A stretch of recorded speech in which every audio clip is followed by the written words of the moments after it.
नमस्कार दोस्तों, स्वागत है एक बार फिर से आपके अपने एजुकेशन चैनल एजुट्यूबर देव पर। तो दोस्तों, आजकल के समय में पेपर लीक जैसी घटनाएं थोड़ी सी आम हो चली हैं, जो कि युवाओं के लिए और भारत के भविष्य के लिए बिल्कुल भी ठीक नहीं हैं। लेकिन जैसे पहले राजस्थान में होते थे, अब केंद्र सरकार में भी ऐसी चीज़ें होने लगी है। तो उस दौरान एक ऐसी भर्ती जो लगभग 50,000 पोस्ट पे है, और उस भर्ती के द्वारा अगर एक नौकरी मिलती है जिसमें 10 से 12,000 रुपये पेमेंट है, तो मैं समझता हूँ कि इससे एक अच्छा अवसर जो है वो नहीं हो सकता। और इस भर्ती का जो बेस है वो 10th लेवल पे या यूँ कहें 10th स्टैंडर्ड पे आपने जो अंक लाए हैं उसके बेसिस पे है। तो ये भी एक अच्छी बात है, क्योंकि 10वीं के आधार पे जब भर्ती होती है तो 10वीं में सभी सब्जेक्ट होते हैं, साइंस होती है, इंग्लिश, हिंदी, आपके सामाजिक विज्ञान वगैरह, गणित वगैरह सभी होते हैं। तो उसमें जितने अच्छे अंक होते हैं उतना एक व्यक्ति रियल ऑलराउंडर माना जाता है। और एक 18 साल की एज में अगर आपके पास 10वीं की जो डिग्री है या 10वीं की जो योग्यता है उसके बेसिस पे अगर आपको कोई जॉब ऑफर होती है, तो मैं समझता हूँ इससे बढ़िया कोई अपॉर्चुनिटी नहीं है। आगे भविष्य में आप अपने खर्चे के लिए अपने माता पिता पर निर्भर नहीं रहेंगे, अपने अभिभावकों पर निर्भर नहीं रहेंगे। और इसके साथ साथ आपके पास एक अपॉर्चुनिटी होगी कि पढ़ाई का जो आगे खर्चा होगा आपके ग्रेजुएशन का या पोस्ट ग्रेजुएशन का या और भी किसी योग्यता कोचिंग का, तो वो भी आपको मम्मी पापा से मांगना नहीं पड़ेगा। वो भी आप धीरे धीरे पैसे बचा के अपने खर्चे वाले या अपने पढ़ाई के खर्चे वाले आप निकाल पाएंगे। तो आज उसी GDS यानी कि ग्रामीण डाक सेवक भर्ती के बारे में बात करेंगे। 2-2.5 साल पहले ये भर्ती आई थी, उसमें जो कुछ परिणाम रहे हैं उसके बारे में हम इसमें कुछ एक विश्लेषण भी करेंगे, ताकि आपको पता चले कि किस रीजन में या किस सर्कल में आप आवेदन करेंगे तो आपके चांस ज़्यादा है सिलेक्शन के। क्योंकि ये जो पूरा खेल है वो 10वीं के परसेंट का है। इसमें हम राज्यों के ऊपर भी बात करेंगे, सर्कल के ऊपर भी बात करेंगे कि कहाँ किस राज्य में या किस सर्कल में आप जो है आवेदन करते हो तो वहाँ थोड़ी सी कट ऑफ कम जाने की संभावना है। पिछली बार कितनी पोस्ट थी, इस बार कितनी पोस्ट है, उसके बेसिस पे कुछ एक ऐसा विश्लेषण जिससे आपका जो आवेदन है वो 100% सिलेक्शन की ओर ही जाए और आप ऐसी किसी जगह आवेदन नहीं करें जहाँ चयन की संभावना थोड़ी सी कम रहे। तो आज ये सारी बातें इस वीडियो में करने वाले हैं। तो देखिए, टोटल जो पोस्ट पहले आई थी 2-2.5 साल पहले वो थी 38,926। इस बार जो आई है वो 44,228 है, यानी कि 5,302 पोस्ट ज़्यादा है। तो सीधी सी बात है कि जो कट ऑफ है वो सिमिलर से थोड़ी सी कम रहने की संभावना है, क्योंकि यहाँ कोई पेपर नहीं है, यहाँ कोई कंपटीशन एग्ज़ाम नहीं है कि जो कोई क्वेश्चन पेपर का डिफ़िकल्टी लेवल होगा उसके अकॉर्डिंग कम हो जाएगी या ज़्यादा हो जाएगी मेरिट। तो ये तो सारा खेल संजोग का ही है कि कितने लोग आवेदन करते हैं और उसमें कितने % वाले लोग होते हैं, उसके अकॉर्डिंग ही ये सारी जो कहानी है वो निर्भर करेगी। अपने राजस्थान की बात करें तो राजस्थान में 2,390 पोस्ट पिछली बार आई थी, इस बार 328 ज़्यादा है, 2,728 पोस्ट। तो देखिए, राजस्थान में जो कैटेगरी वाइज जो पदों का वितरण है वो देखिए किस प्रकार है।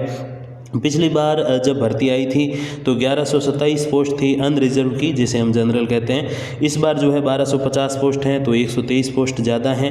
OBC की पिछली बार 231 पोस्ट आई थी, इस बार 298 हैं, 67 पोस्ट इसमें भी ज़्यादा हैं।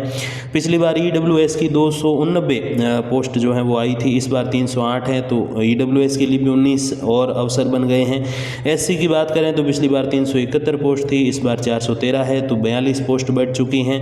ST की बात करें तो 305 पोस्ट थी पहले, इस बार 363 पोस्ट है, जिसमें 58 पोस्ट जो है वो बढ़ी है। बात करें फिजिकल विद डिसीज यानी कि अपने जो दिव्यांग जन हैं उनकी, तो 67 पोस्ट पिछली बार थी, इस बार 86 है, यानी कि 19 पोस्ट जो है वो ज़्यादा है। टोटल 328 पोस्ट राजस्थान में ज़्यादा है। तो मैं समझता हूँ कि एक बहुत अच्छा अवसर आपके पास है एक सरकारी नौकरी लेने का। छोटी सी लीजिए, लेकिन एक शुरुआत आप करें तो आप सच में फील करोगे जब 2-2.5 साल बाद जब आप अपनी ग्रेजुएशन भी पूरी कर चुके होंगे, या अगर है तो आप किसी और एग्ज़ाम में जब सेलेक्ट होंगे तो आप इसे अपना बहुत सही कदम मानेंगे। ये उस सीढ़ी की तरह होती है जिसका ये पहला कदम है। अगर ये कदम आपने ले लिया और आप सेलेक्ट हो गए तो आपको फिर पीछे मुड़ के देखने की आवश्यकता नहीं पड़ेगी। अब देखिए, अब वरीयता सूची की अगर हम बात करें तो हम बात करेंगे थोड़ा सा डिस्ट्रिक्ट वाइज कि किस डिस्ट्रिक्ट की क्या कुछ वरीयता रहती है।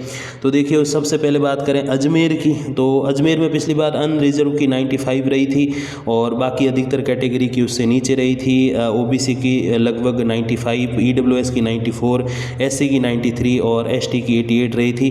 तो जो अजमेर में अपनी जॉब चाहते हैं तो वो इस % को ज़रूर अपने दिमाग दिमाग में रखें। फिर बात करें अलवर की तो 97 अनरिजर्व की थी, ओबीसी की भी इतनी ही थी, ईडब्ल्यूएस की 95, एससी की 94, एसटी की 96 और जो दिव्यांगजन हैं उनकी 90% रही थी। फिर बात करें बाड़मेर की तो बाड़मेर में 93 रही थी ओबीसी और जनरल की, पिछली बार जो कट ऑफ रही थी, और ईडब्ल्यूएस की 90 रही थी, 93 एससी की और 86 एसटी की रही थी। फिर बात करें अपने ब्यावर की तो 91 ओबीसी और अनरिजर्व की रही थी, 90% ईडब्ल्यूएस की रही थी, 89 लगभग एससी की और 80% जो है वो एसटी की रही थी, दिव्यांगजन की 77। फिर बात करें भरतपुर की तो 97 ओबीसी और अनरिजर्व की रही थी, 94 ईडब्ल्यूएस की, 97 एससी की, 94 एसटी की और जो फिजिकल विद डिसीज़ हैं दिव्यांगजन उनकी 99 रही थी।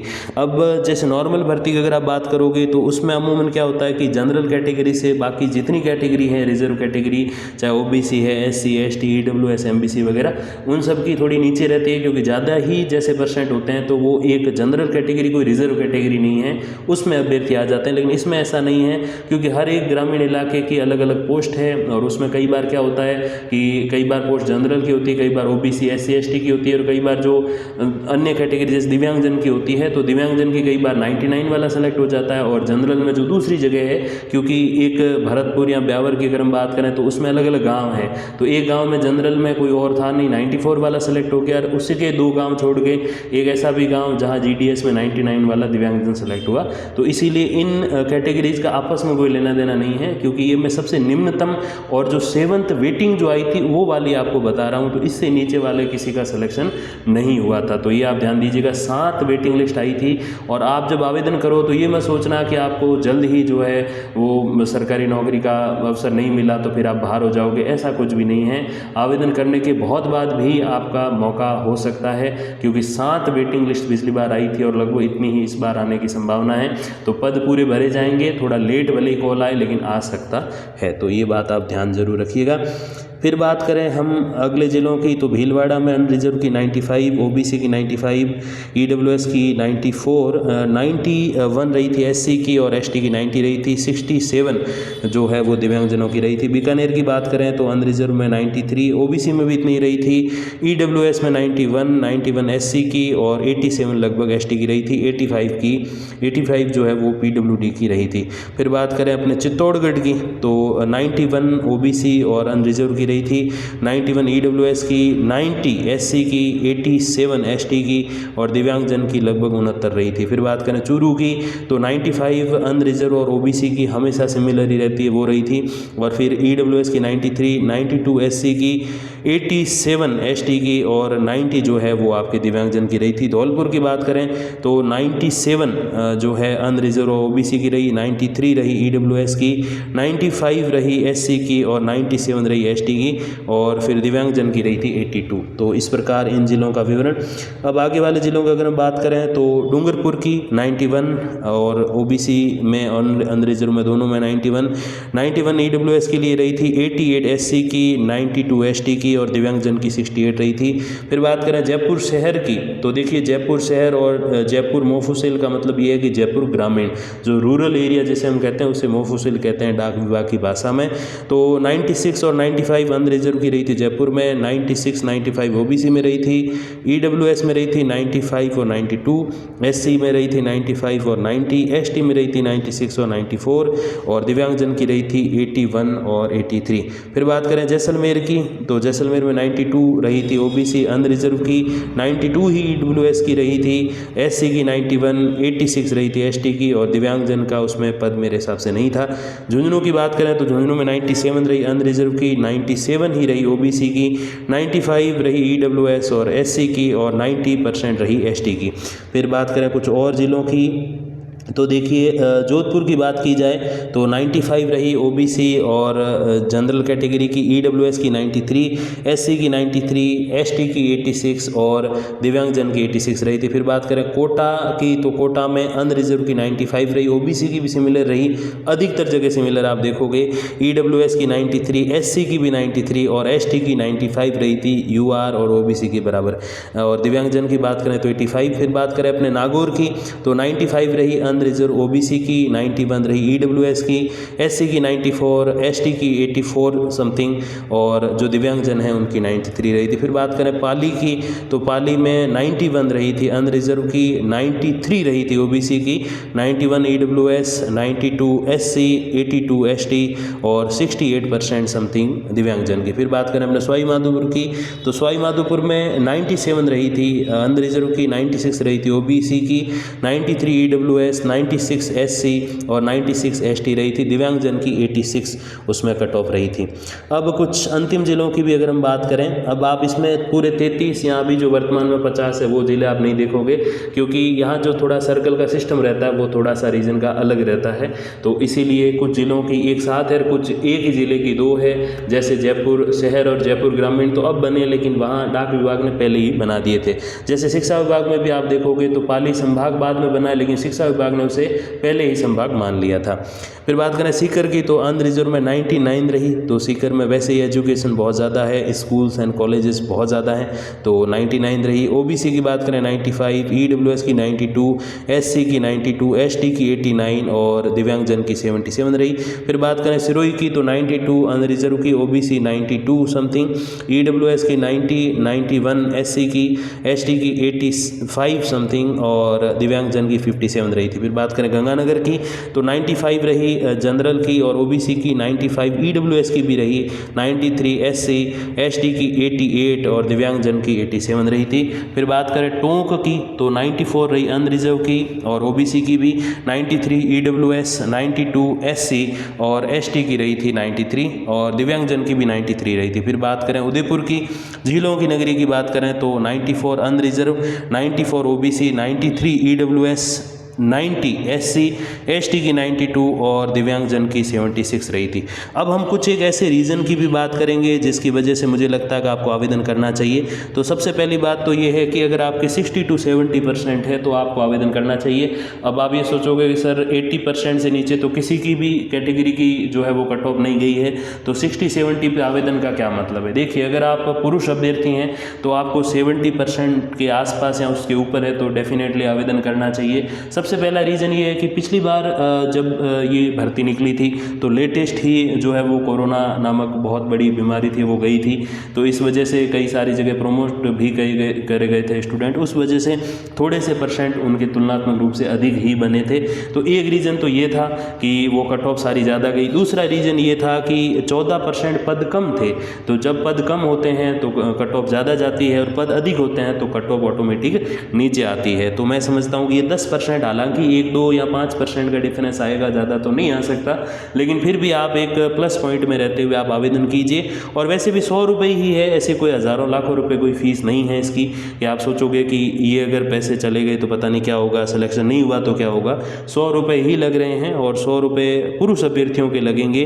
जो महिलाएं हैं या अनुसूचित जाति जनजाति की महिलाएं या पुरुष अभ्यर्थी हैं, SC ST वाले या जो दिव्यांगजन हैं या जो ट्रांसजेंडर हैं, उनका एक भी पैसा नहीं लगेगा। ई मित्र के पास जाओगे तो 50-100 रुपये वो ले सकता है, लेकिन और कोई आपका पैसा सरकार यानी कि भारत सरकार नहीं ले रही है।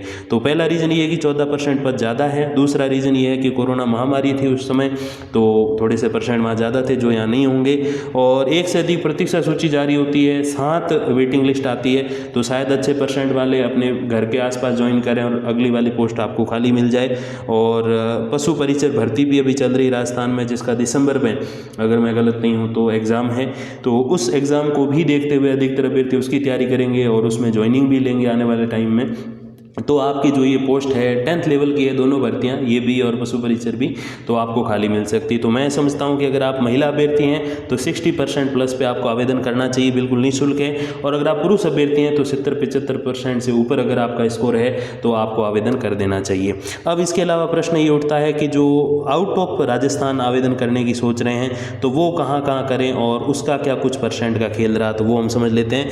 यहाँ हम उन्हीं राज्यों की बात करेंगे जिसमें हिंदी भाषी जा सकते हैं, फॉर्म भर सकते हैं। बाकी कुछ एक ऐसे राज्य हैं जहाँ उनकी राज्य की जो एक भाषा है, क्षेत्रीय भाषा, उसको बोला जाता है, तो शायद वो हम नहीं बोल पाएँ क्योंकि बहुत ग्रामीण एरिया में जाकर आपको ड्यूटी करनी है। हालांकि 4 ही घंटे की है, कोई ऐसे 10-12 घंटे की ड्यूटी नहीं है, 8 घंटे की नहीं है, तो ये तो आपके लिए एक सुविधा है। लेकिन फिर भी अपने जो हिंदी भाषी क्षेत्र हैं या हिंदी भाषी जो राज्य हैं या हिंदी भाषी जो सर्कल है, उनमें कितनी कुछ पोस्ट थी और क्या कुछ कट ऑफ गई थी, और उसके आसपास ही रहने की संभावना की पोस्ट लगभग 100, 200, 500 अप एंड डाउन, कम या ज़्यादा हुई है। तो आप लगभग इस हिसाब से एक अंदेशा लगा सकते हैं, एक आकलन कर सकते हैं कि आपको कितने % पे जो है वो किस राज्य में आवेदन करना है। तो सबसे पहली बात करें उत्तर प्रदेश की, तो पिछली बार जो पोस्ट थी वो 2519 थी, इस बार 4588 है, तो 85% पिछली बार मेरिट गई थी, तो 80 से 85 के बीच इस बार जाने की संभावना है। मध्य प्रदेश की बात करें तो पिछली बार 4074 थी, इस बार 4011 है, तो यही 80-82 जो है के आसपास अगर आपके अंक हैं 75% प्लस हैं तो आपको आवेदन करना चाहिए। राजस्थान का पूरा विश्लेषण हमने डिस्ट्रिक्ट वाइज कर दिया, क्षेत्र के अनुसार कर दिया, तो वो आपने भी देखा है। बात करें बिहार की, तो पिछली बार 990 पोस्ट थी, इस बार 2500 पोस्ट है, तो पिछली बार से लगभग 3 गुना पोस्ट है, और पिछली बार 95% गई थी, तो इस बार 85% या 80% भी जा सकती है, तो ये चीज़ आप ध्यान दीजिएगा। फिर बात करें झारखंड की, तो झारखंड में पिछली बार 610 पोस्ट थी, इस बार 2104 पोस्ट है, 3-3.5 गुना के आसपास है, तो झारखंड में पिछली बार 87% गई थी, इस बार 77 या 75 भी जा सकती है, तो उसके अकॉर्डिंग आप सोच के आवेदन कीजिएगा। उत्तर पूर्व क्षेत्रों की बात करें जहाँ हिंदी बोली जाती है, और भी ऐसे राज्य जहाँ हिंदी भाषी नहीं है उनकी हम बात नहीं कर रहे, केवल हिंदी भाषी की कर रहे हैं, तो 236 पिछली बार पोस्ट थी, इस बार जो है लगभग 8-9 गुना 1841 पोस्ट है, तो 78% पिछली बार गई थी 236 पोस्ट पे, तो इस बार सोचो कि 1800 पोस्ट हैं, तो मैं समझता हूँ कि 65 या 60% भी जा सकती है। बाकी ये आकलन है, अनुमान है, शायद इससे ज़्यादा भी चली जाए, क्या पता पिछला क्या रिजल्ट रहा है वहाँ का, तो वो भी एक चीज़ देखने लायक है। बाकी ये अनुमान है, और पिछली बार के जो ये आंकड़े वो मैं आपको बता रहा हूँ। छत्तीसगढ़ की बात करें तो पिछली बार 1253, इस बार 1338, 100 के समथिंग पोस्ट बढ़ी है, 80-90, तो 87% पिछली बार गई, इस बार जो है वो 85% भी जा सकती है। उत्तराखंड की बात करें तो 353 पोस्ट थी पिछली बार, इस बार 1238 हैं, और 85% मेरिट गई थी उत्तराखंड में, इस बार 4 गुना पोस्ट है, तो 65 या 70 भी जा सकती है, तो ये आप ध्यान दीजिएगा। हिमाचल प्रदेश की बात करें तो पिछली बार 1007 पोस्ट थी, इस बार 708 है, 300 पोस्ट कम हुई है, तो 90% या थोड़ा सा ऊपर नीचे रह सकती है इसकी। जम्मू कश्मीर की बात करें तो पिछली बार 265, इस बार लगभग डबल 442 पोस्ट है, 87% पिछली बार गई थी, तो इस बार 80 to 85 जा सकती है। हरियाणा की बात करें तो 921 पोस्ट थी पिछली बार, इस बार केवल 241 है, तो 700 पोस्ट कम हुई है, तो 90% प्लस रहने की संभावना है। पंजाब की बात करें जहाँ हिंदी बोली जाती है, पंजाबी वाला नहीं कह रहा मैं, तो उसमें लगभग 21 पोस्ट थी पिछली बार, इस बार 120 है, तो आप मान के चलिए कि लगभग 5-6 गुना है, तो 89% पिछली बार गई थी, इस बार 80 के समथिंग रह सकती है। पश्चिम बंगाल की बात करें तो 48 पिछली बार थी, इस बार 46, 2 पोस्ट का अंतर है, तो 85 से 90 के बीच रह सकती है। बात करें दिल्ली की तो पिछली बार 60 पोस्ट थी, इस बार 22 हैं, तो 95 के समथिंग हो सकती है, क्योंकि पोस्ट बहुत कम है, और दिल्ली वैसे ही इंडिया का मोस्ट पॉपुलेटेड एरिया है, और एजुकेशन भी बहुत हाई रहती है उधर। असम की बात करें तो पिछली बार 2 पोस्ट थी, इस बार 1 ही है, तो 90 to 95 रह सकती है। तो ये कुछ पूर्वानुमान हमने अलग अलग क्षेत्रों के लगाए, अलग अलग राज्यों के सर्कल्स के लगाए, तो उसके अकॉर्डिंग आप आवेदन करिएगा। और मेरा ये व्यक्तिगत मानना है कि 100 रुपये का जो इसमें खर्च है, या अगर 100 + 100 ई मित्र के मान लें 200 रुपये के खर्च में अगर आपको एक ऐसी जॉब का जो है वो अवसर मिला है, अपॉर्चुनिटी मिली है, जिसमें 200 रुपये में आप भविष्य में ऐसी जॉब ले सकते हैं जिसमें 10 से 12 हज़ार पर मंथ आपको पेमेंट मिलेगा, जो 28 से 30 हज़ार भी जाएगा कभी, और आपके पास एक बैकअप ऑप्शन रहता है कि आप चाहे RAS IAS किसी की भी तैयारी कर सको, तो मैं समझता हूँ कि आपको डेफिनेटली इसमें आवेदन करना चाहिए। आवेदन में कोई नुकसान नहीं है, बाकी आपका जो है इसमें सिलेक्शन हो नहीं हो वो बात की बात है। अगर अभी आप ये सोच के नहीं करोगे और बाद में आपके % से कम मेरिट चली जाए, तो मैं आपको गारंटी से कहता हूँ ये दुख आपको तब तक रहेगा जब तक आप परमानेंट जॉब नहीं ले लेते हैं। तो ये चीज़ आप ध्यान दीजिएगा। बाकी एक छोटी सी अपॉर्चुनिटी है, लेकिन भविष्य में आपका ये बड़ा काम निकाल सकती है, और आप स्वयं अपने आत्मनिर्भर हो सकते हैं, अपने पैरों पे खड़े हो सकते हैं। तो बाकी जो भी अपडेट्स होंगी मैं आपको अवेलेबल कराता रहूँगा। तब तक के लिए धन्यवाद, नमस्कार।